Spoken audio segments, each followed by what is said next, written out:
안녕하세요. 슬픈 돌고래입니다.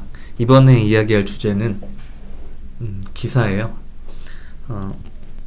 기사를 잠깐 보면 피터슨 국제경제연구소라는 곳에 우리나라 기재부가 용역을 의뢰했다고 합니다. 그래서 작성한 보고서가 제목이 코로나19 대유행의 광범위한 영향, 한국의 재정 전망 및 출산율 전망이라는 보고서를 내놨어요. 그래서 그 내용으로는 이렇게 요약이 되어 있는데, 우리나라 정부 통계청에서 계속 주장하는 거는 작년에 합계 출산율이 0.84명이었는데 이게 2040년이 되면 1.27명으로 오를 거다. 이런 인구 전망을 기반으로 온갖 연금들에 대해서 계획을 짜고 있는 거죠. 정책들도 그렇고.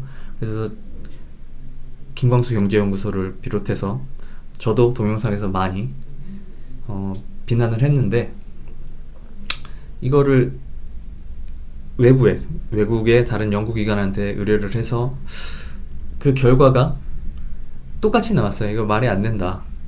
특히 지난 10년 2010년부터 2020년까지 출산율이 떨어진 폭이 가장 크다고 합니다.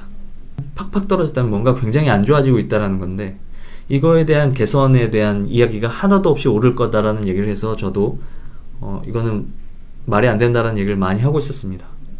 근데 같은 얘기를 피터슨 국제경제연구소에서 하고 있는 거죠.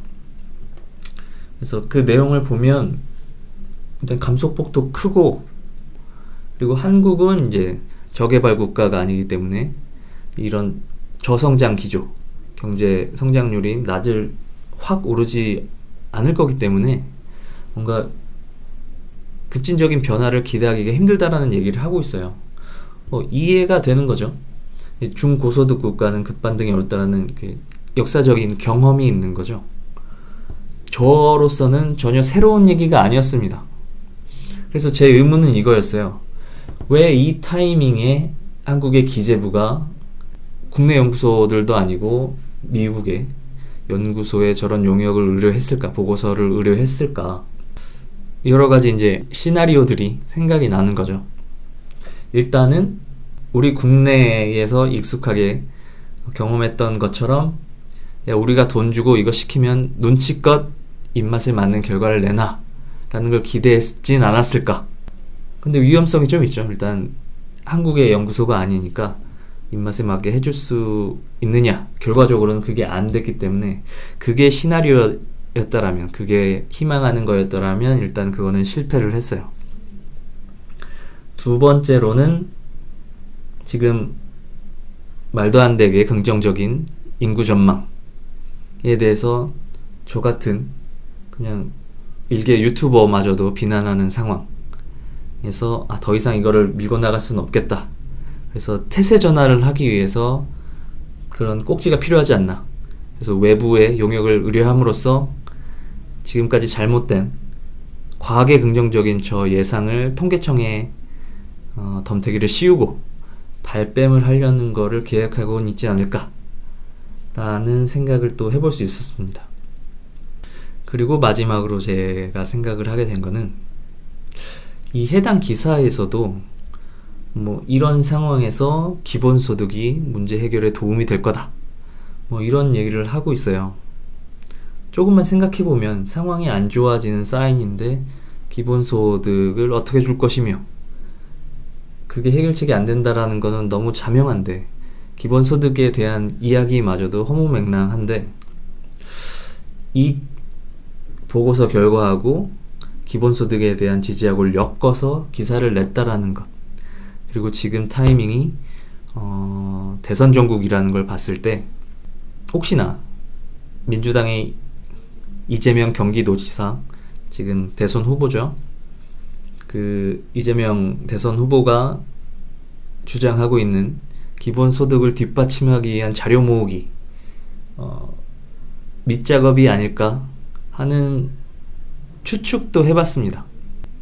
왜냐하면 지금 보고서의 결과는 부정적이에요. 굉장히 부정적인 건데, 일단은 한국의 기재부가 먼저 의뢰를 했다라는 것에서부터 시작해서 지금 정권을 민주당이 잡고 있기 때문에 지금 민주당의 가장 유력한 대선 후보인 이재명 씨를 밀어주기 위한 수순의 하나로서, 여러 가지 방법 중에 하나로서 시작된 것이 아닌가라는 생각도 듭니다. 하지만 이거는 뭐 그렇게 쓴다고 해서 결과가 그들이 원하는 대로 나올지 안 나올지는 모르겠지만, 기본적으로 인구 문제에 대해서 여러 번 지적을 하고 있고 굉장히 가장 큰 문제라고 생각을 하고 있기 때문에, 그 보고서 의뢰 목적과는 상관없이 그 보고서의 내용으로서 지금 우리나라의 통계청이 보여주고 있는 인구 전망은 현실과 굉장히 동떨어져 있다. 그리고 한국의 인구 감소는 세계적으로도 유례가 없을 정도로 굉장히 큰 폭으로 줄고 있고, 이게 굉장히 큰 문제다라는 거를 다시 한번 말씀드리고 싶었습니다. 이 외부 미국의 싱크탱크의 보고서를 의뢰함으로써 지금 한국 통계청이 지금껏 얘기하고 있는 반등하는 출산율은 조금 허무맹랑하다라는 게 좀 더 드러난 것 같아요. 사실 처음부터도 믿을 수 없는 이야기라고 말씀드렸지만, 이 기사를 처음 접하거나 이런 인구 통계와 관련해서 관심이 없었던 분들이라면 이 기사 그리고 이번 동영상을 통해서 지금 한국이 맞닥뜨리고 있는 여러 가지 문제들 중에 가장 큰 문제이자 이미 벌어진 미래이기 때문에 피할 수도 없는 이 인구 감소에 대해서 다시 한번 생각하게 되고, 그래서 잘못된 인구 전망으로 인해서 문제성이 커질 한국 경제의 미래에 대해서 전망하는 것들에 대해서 가장 기본인 이런 인구 통계에 대해서 다시 한번 생각할 수 있는 기회가 됐으면 좋겠습니다. 그럼 오늘 외부 보고서로 인해서 완전히 드러나버린 잘못된 출산율 전망에 대한 이야기는 이렇게 마치도록 하겠습니다. 고맙습니다.